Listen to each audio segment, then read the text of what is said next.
Hello, ladies and gentlemen, and welcome to the REC podcast, brought to you by the REC Toycast. I'm your host, Roman Chavez, and with me, as always, Erik Icarus. Eric! What's up, man? The fine people can find us on the gram at REC Podcast. You can follow myself at Roman REC Podcast, and you can follow yourself. Gulag_J_Wheelman.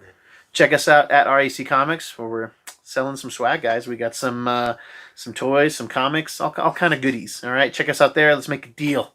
How are you doing, my friend? Great. How are you? Dude, I'm good. Yeah. I had a good day with the fam. Cool, man. Found some Funko Pops. Got some comics in the mail. This beaut here. This nice Silver Surfer #3, first appearance of Mephisto.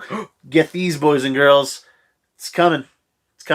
Okay? Very affordable first appearance key of basically the main devil of the Marvel Universe. Yeah. At least like the most interactive devil. Yeah.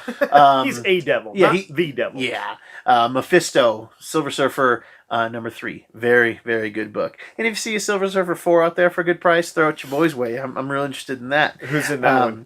It's that classic Silver Surfer and Thor cover. Oh, yeah. That's the hardest one of the bunch. yeah, So that one's cool. yeah, that it's one's great cool. cover. Man, I've just begun to get my vocal cords back, my throat back from our last From the last one? Yeah, from episode 179 where Marvel broke our brains. Marvel and Disney, just if you haven't listened to the whole thing, guys, listen to it. I know the news is everywhere, but you know you're not getting the same info. No. You're not getting the same reactions. So go back and check out episode 179. And it's a long haul, but it's worth it. It's for Yeah. a good car ride, you know? Yes. Cleaning the house. Yes. It was so big that, like, we didn't even talk about the fact that they also announced Indiana Jones 5 has been greenlit with Harrison Ford. What? And I didn't even know that. There you go. What? Yeah. Are yeah. you serious? I meant that we should talk about it because that got announced. I think everybody just had such fatigue. It's like you were that rambunctious 17-year-old boy, and you're like 18 comes. I'm going to the lady club. All right. And you just brought your wad of ones, and you didn't know what to do. Right. You didn't realize that the hot girl that you always obsessed about in school was dancing on stage 2 because you were concerned about stage 1, and we're at Indiana Jones 5 on stage 2. All right, I'm excited. I'd say stage 3. I think it's the exit stage. I think Harrison Ford wants to do right by us. I think he wants to give us one awesome hurrah. Harrison, if you're watching, if you're listening, you seem like the kind of guy. Maybe you're in the plane. Maybe we're the reason you've had so many downfalls. But maybe take all the steroids, man. Take all the HGH. Like, you don't have to be jacked, but just like, don't get hurt. I just don't want you to get hurt. Yeah. Like, let's have some fun. I want to see you throw a punch and it be funny because it's meant to be funny, not because like this is an old man punch. Yeah. Yeah, like somebody having to fake dodge it. Like we don't need that. We don't need you that. can tell the editor sped it up. Yeah. Yeah. Oh God. Yeah. Is Shia LaBeouf coming back? Oh, I can't imagine. No. I can't imagine. I assume if your Indiana Jones 5 news gets lost in the fodder, it doesn't get brought to the surface with Shia LaBeouf. I have a lot of respect for that guy. I used to really dog on him, hated him. Yeah. I think he's a really interesting individual. I mean, if they bring him back, I didn't care for that character. Yeah. But maybe the Shia LaBeouf now could bring something to it. I don't know. So, he's got these like abuse charges being brought up against him from previous lovers. Some that sound like recently. Yeah, recently. Come on, dude. Just right when I'm like, I know. I had a little respect for that dude. I haven't researched it because I'm just like I'm so done with celebrity stuff like that. But a couple different people have come out with stuff. But that's a different show and not our show. I don't think. Do it. I think he did. Yeah. I think he took his own advice. But in the midst of all this, they also did release 3 trailers, which we briefly, touched on, and we said that we would break them down because we were in such shock that we didn't realize that the great Harrison Ford had a movie coming out as well. But we kind of wanted to briefly, go into a little bit more depth of what we saw in the trailer breakdown. We can't show the trailers here. Nobody's watching our channel yet, but we can't show them here due to YouTube rules and everything. But we can talk about them one day. For now. But we had a trailer for What If, Falcon, Winter Soldier, and Loki. all of these things that we've known about, but we've definitely haven't gotten anything solid. We had a Loki teaser in the past. Yeah. We had a quick Winter Soldier teaser as well, and a small teaser for What If. But we actually got some pretty lengthy, some meaty clips. Yes, and there's just some things we need to touch down. Maybe you saw it and you're like, I don't know what this is. Right. And you're hoping to get some insight. We've got some insight. So let's start with What If. I got one better for you. Why if? How if? The What If franchise was always kind of told through the eyes of this character known as the Watcher. He lives on the moon. He's a big roundhead guy. We actually see him in Guardians of the Galaxy Volume 2. We see a couple Watchers. Right. They're kind of like, they watch either different realities or just different parts of space. Like, right. I feel like his name is Uatu, the one who watches us. Who watches the Watcher. Someone meme that quick. And he would kind of give us rendition. Alternate takes. It's a great way to do just a one book toss away things. Sometimes they've done longer ones where they've created a longer story in the What If, which I don't think those worked. Not a fan of those. They can, but it's kind of nice just to get that bite. And go. They were kind of like like a Twilight Zone. To the Marvel books. Totally. I really never thought about it like that. Yeah, and it's funny though because Uatu, his species just watches. That's their job. Yeah. This guy should just be called the Involver. Yeah, this guy. Uatu is the Involver. Yeah, he really loves Earth people. He likes Earth.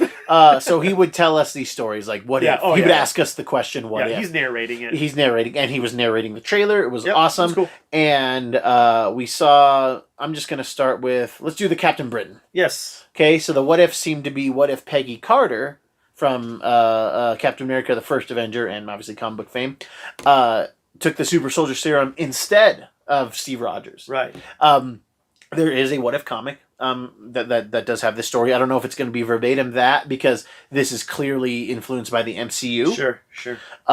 And looks like we're having all MCU people voice those characters if it's MCU related What Ifs. Absolutely. And that's great, again, because it's like, hey guys, this isn't canon, but what if? I love it. It's so smart. It's so definitely smart. One of my favorite books as a kid.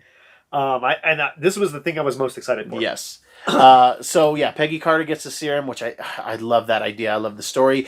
I don't know, and I don't remember Steve Rogers' role.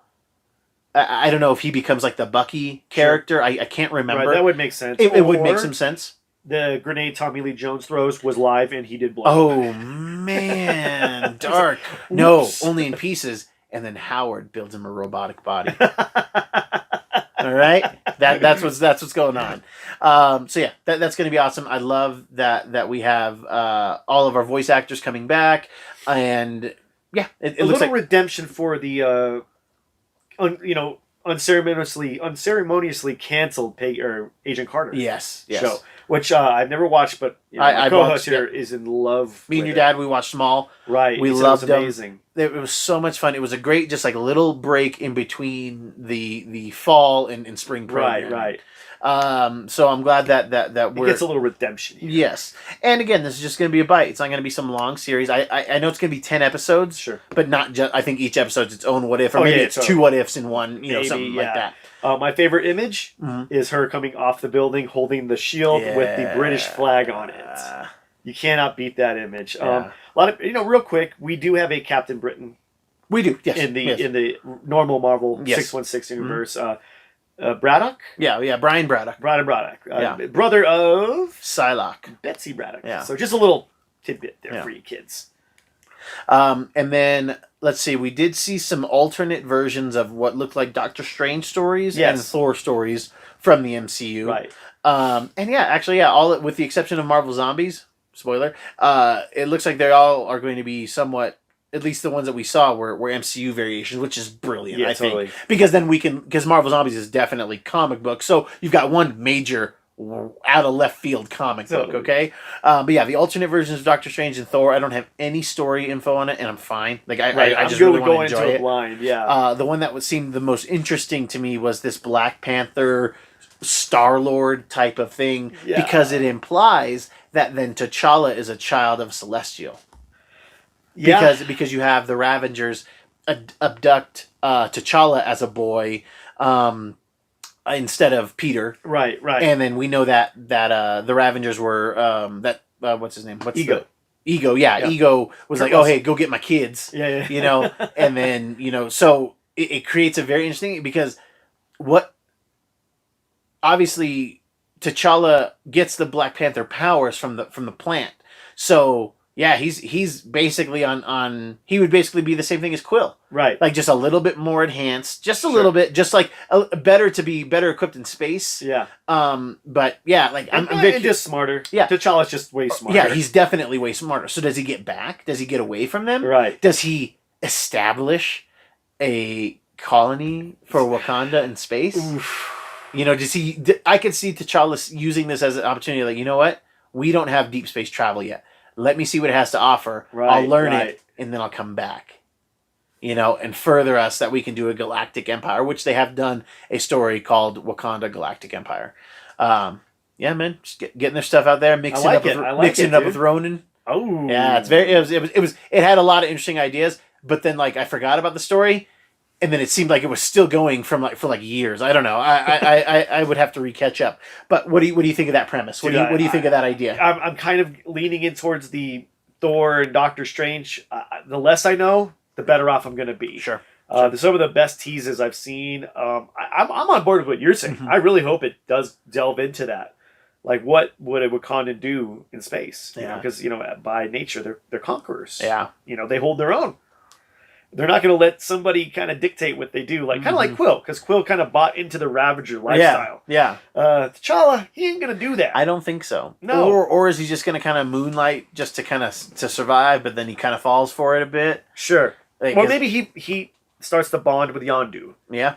And maybe we get this kind of odd, father-son pairing there again. Yeah, you have the Wakandans and the Ravengers kind of like doing business. Sure. All of the Ravager factions. You get a little vibranium. Yeah. We give you a little space stuff, Yeah.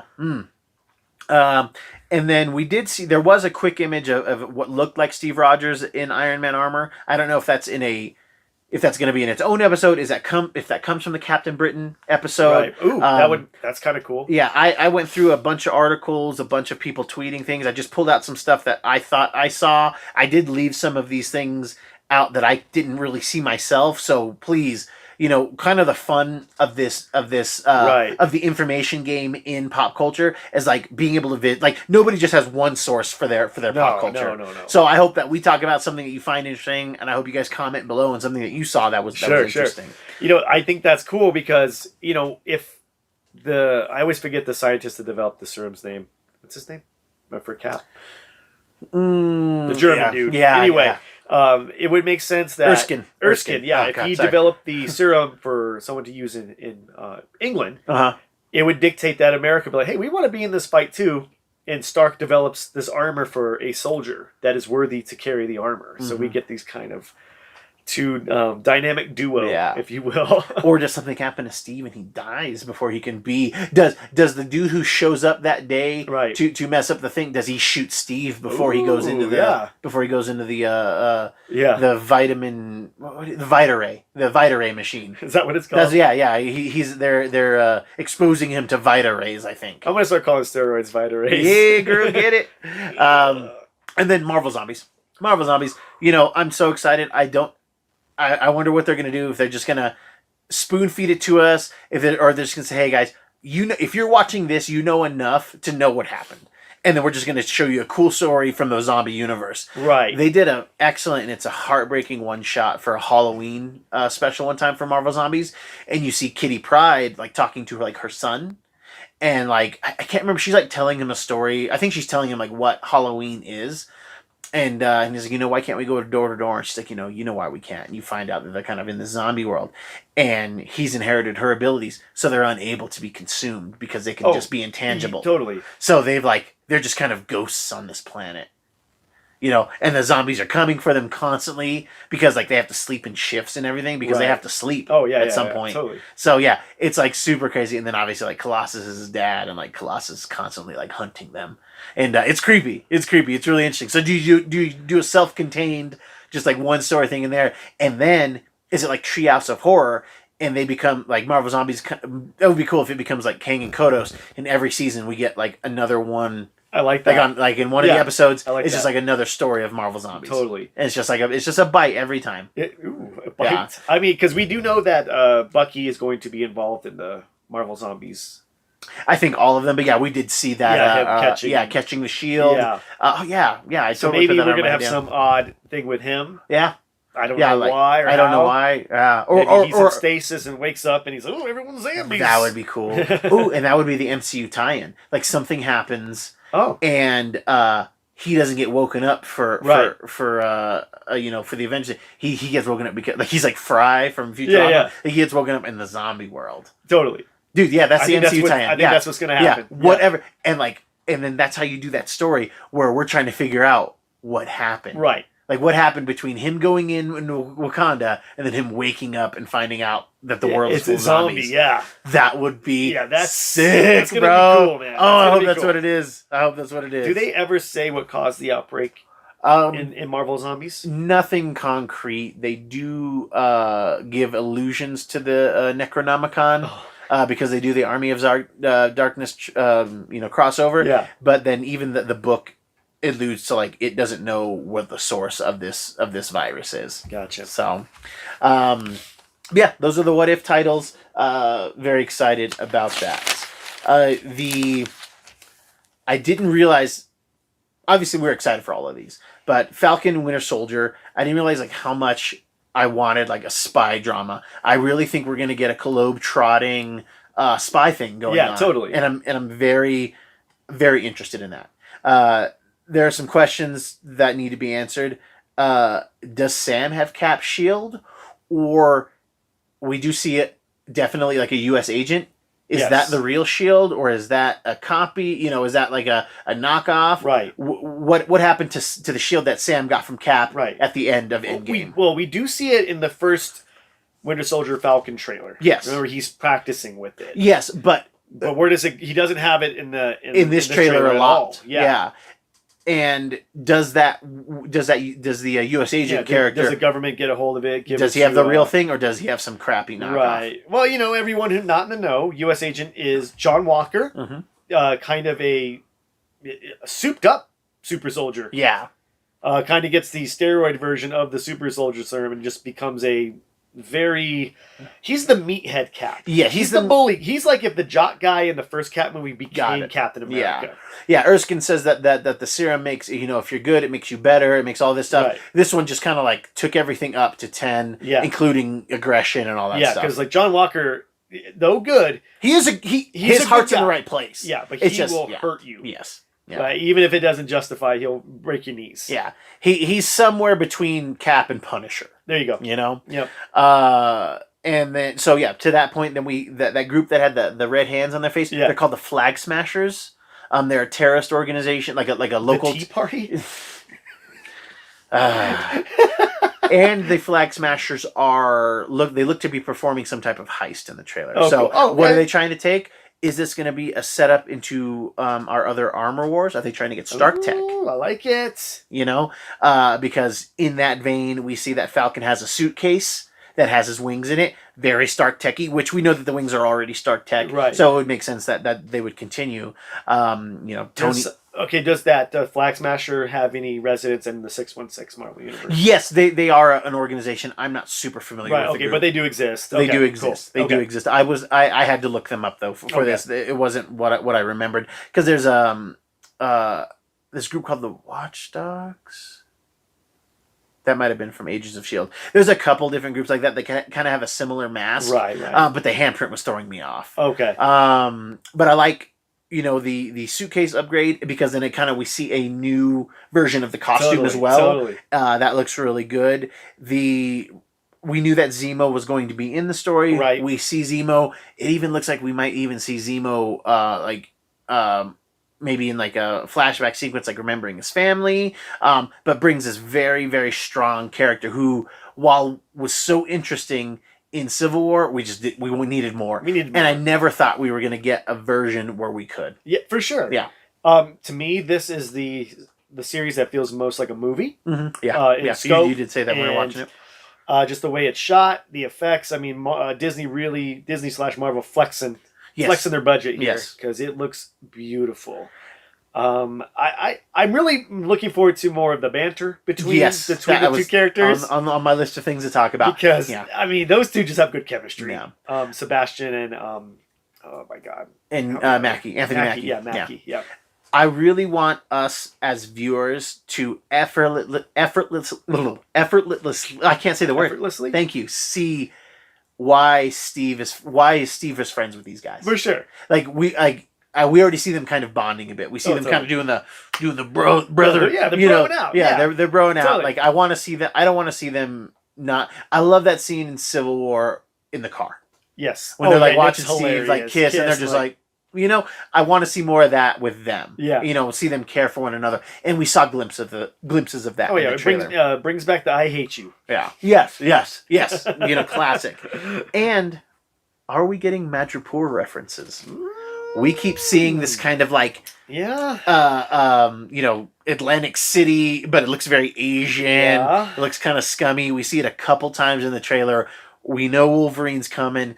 Oh, you explained to our audience. Okay, so Madripoor is a fictional, Southeast Asian, casino. Pirate Island, basically, is what it is. Yes. There's casinos. If you need you need a job done, and you need somebody to do it, you can go to Madripoor. And they'll get you a contractor. A lot of Wolverine stories go on in Madripoor. It's Asian. It's got a lot of grime and crime. And ninjas. Lots of ninjas. It's almost like a ninja waiting room. Okay, like when Wolverine needs to splurge, and he's like, man, I gotta kill some ninjas. Like he goes to Madripoor. Yeah. Puts on his eye patch, does his thing. It's like Pleasure Island for ninjas. Yeah, totally. Instead of turning into donkeys, you turn into ninjas. Yes. So we got tons and tons of layers of really. I love a good terrorist group for this. Totally. I love this the spy feel of the whole thing, and I love the fact that we're going to globetrot. I think that they said we're going to get Yelena Bolova or the blonde Black Widow. I think she is rumored to make an appearance in one of these. I do believe that the Flag Smashers may have something to do with the Armor Wars premise. That, yes, I think Armor Wars is going to be our Defenders-esque thing, but better. Hopefully better. Please, so much wood to knock on. Oh yeah. But I guess everybody's big in. I think the thing that we've all been so looking forward to is Loki. Yes. There's a lot going on here. There's a lot to break down in the Loki series. Right off the bat, we knew, which I forgot and then remembered, that this is going to. It looks like this is going to be the Loki from Endgame, where he gets the Tesseract and disappears. So technically, when they go back in time. Avengers. Yeah, Loki from Avengers 1, which has a lot of questions. It does have later on in questions. Here. We see him get the cube, and guys, I'm sorry, I should have said spoiler warning earlier. I'll try to put it in the title, but yeah, we're obviously talking about spoilers. Yeah, if you're listening here, we're talking spoilers. I love that we kind of see where Loki goes. Yes. And we see him kind of wake up in this desert-looking scene with some Mongolian-looking people. Totally. Is he on Earth? Is he in that part of Asgard where Hogun's people are from? Oh, that's right. Is he still in the Nine Realms? Does this interjection and then his escape, does this create yet another splinter, which then shows our time variance authority? Which I'm not overly familiar with in the comics. I'm not either. Okay, yeah. I do know from research that they are from Thor, mythology as well. Right. So, and they're a group of seemingly like clones. They're other Watchers, but they're kind of monitors of timelines. Okay, and they're meant to pay attention and then deem the fate of a timeline. If it's too volatile, they cut it off. Gotcha. How they do that, I'm not entirely sure. But we get Owen Wilson right in the beginning of the trailer, as his character is known as Mobius M. Mobius. Okay, and those are the monitors of and the Mobius means never ending. Yes, so that's funny. So he's like the TVA. There's all the different Mobius men, basically. Let me see. What else do I have? So is this going to have something to do with Kang? Yes. Right. Okay. That does bring up those questions. Are we going to see more? Because I feel like you don't just get Owen Wilson for a cameo. No. So, unless you get him for a lot of cameos. Right. I think a lot of people are like, man, Sam Jackson really I mean, he's got to be cleaning up. Oh, yeah. He's got to be cleaning up as cameo man for the Marvel Universe. He's going to get his own series too in Secret Invasion, but will the Time Variance Authority, the TVA, what are they going to have to do with Kang? What is Kang going to have to do with this? Yes. Because there's a quality to the trailer that I don't know if you had to have picked up on it, but we'll get there down the road. There was a mysterious hooded figure. Who? I have no idea. I guess we'll find out. Was it the Hood? There was somebody in. Oh man, that'd be kind of cool. Ish. Too early for me. Yeah, way too early, honestly. Too early for me. Right. Yeah. But damn it, Eric, really interesting to put on Disney Plus. The Hood would be a great foil for like serialized big bad. Yeah, totally. Big bad at the end of the season. Very interesting. We do see Loki looking in a mirror that I believe was from Iron Man, and he says glorious. Kind of like when he was in the mirror as that Norwegian doctor. And he's like, well, that's interesting, or whatever. Yeah. Like, it looked like that. Look. Yeah, that deserves a look. We didn't see who he may be inhabiting, but it kind of had that same look, but it was definitely in Stark Tower. Yes. So that's interesting. That's very interesting. That just raises even more questions. Another big question, where's the Tesseract? Right. Because he doesn't wake up with it. He doesn't look like he has it. The Time Variance Authority is very much controlling Loki, so they're clearly very powerful. Oh yeah.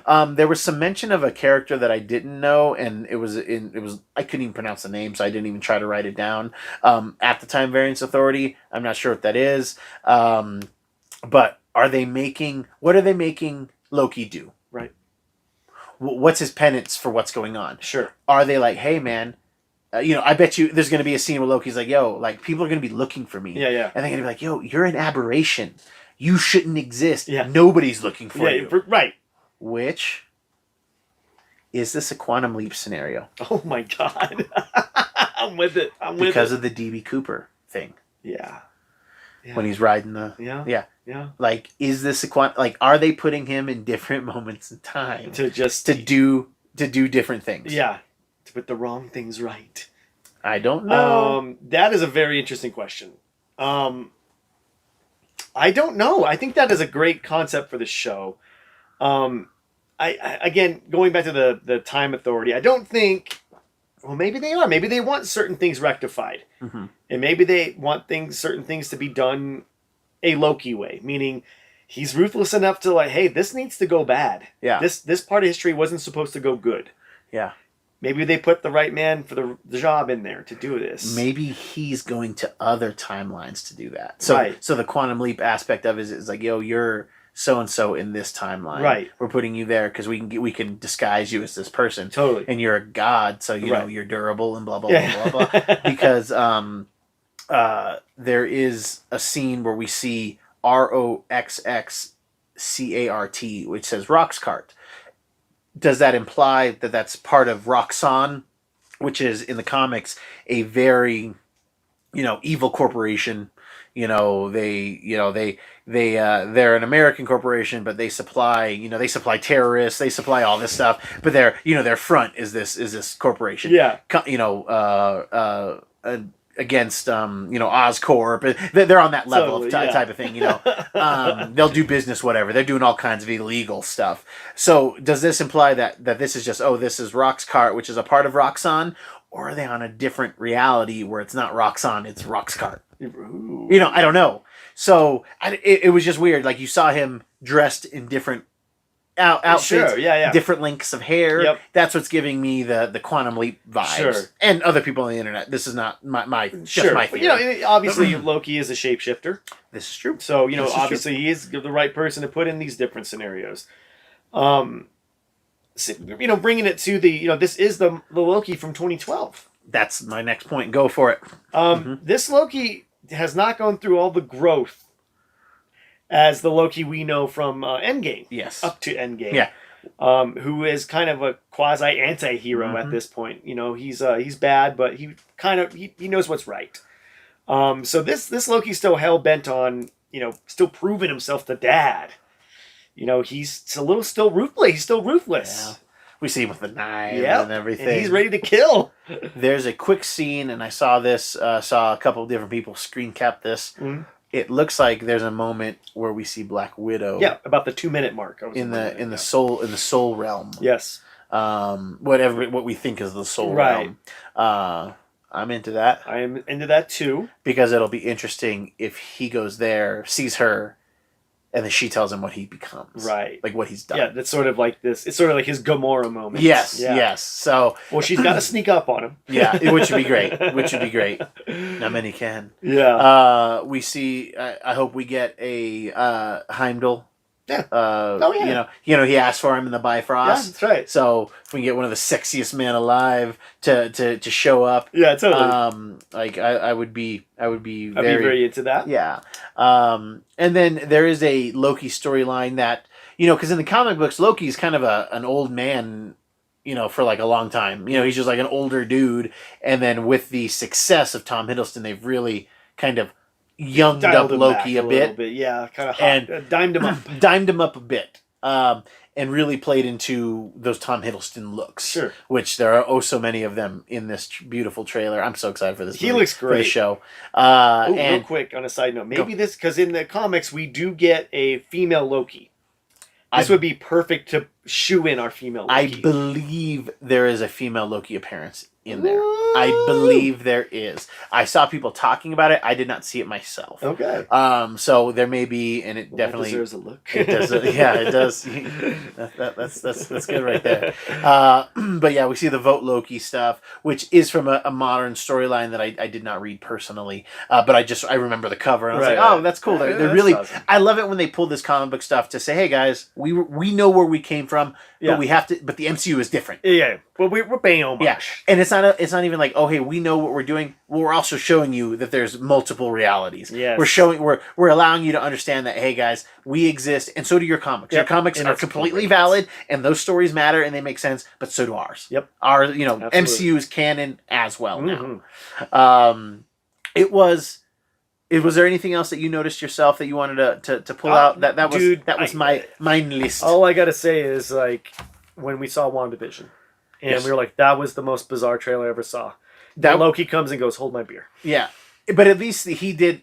Loki's is going in a way that's like, it's bizarre action. Yeah. It's like a bizarre action movie. Sure. Whereas I think, they're going to be very different films in their execution. Yeah. So. I think calling these films is great, too. I think these are just going to be 8-hour films. Yeah. Because I'm excited. Are they movies or are they series? They're series, yeah. Okay. But they're like, they will have if they want them to have a definitive end, they will. I think they'll leave them all open to do second seasons. Sure, or movie. But it's going to be tough to get everybody back. I'm surprised that they got.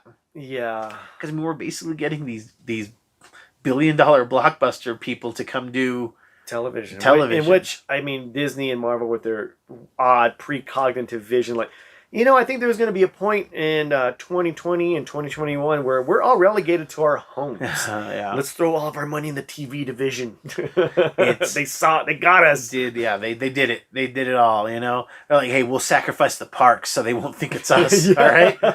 And can I just say, all of this Loki nonsense starts because they just wouldn't let Hulk get on the elevator. Yeah. Just let him on there. Let him on there, and we don't get all of this amazing. That's a butterfly effect. It is, but true. Something silly is letting Hulk not get on the elevator starts all this. But at the same time, dude, you can't put him on the elevator. He can't even really get in there by himself. Right. But there was a nicer way to say it. There's a nice way to do that. Yeah, there is a nice way to do that, and upsetting the Hulk. See, consequences. Yeah. All right, but kids. Beyond stoked. That is our show. If you like what we're doing, please hit that subscribe button. Click that little bell so you know when we're putting up new stuff. And give us a like. Leave us a comment below. Let us know what you think of the show. What did you see in any of these trailers? What did we miss? What's more interesting to you? Eric, do you have any final thoughts for us? Just buckle up, kids. Yeah. It's going to be a good ride. Let's do this. My buckles are up. They're up, and they are set to. My phasers are set to stun. Okay, all right, kids. Thank you guys so much for watching. Thank you for listening. If you haven't checked us out on YouTube, go over there. Just check. We're not doing anything crazy, but sometimes we show you things. Sometimes we put up some pictures. They have this beautiful Silver Surfer #3 to look at. Yeah, it's a low grade, but low grade is better than no grade, kids. We will catch you on the next podcast.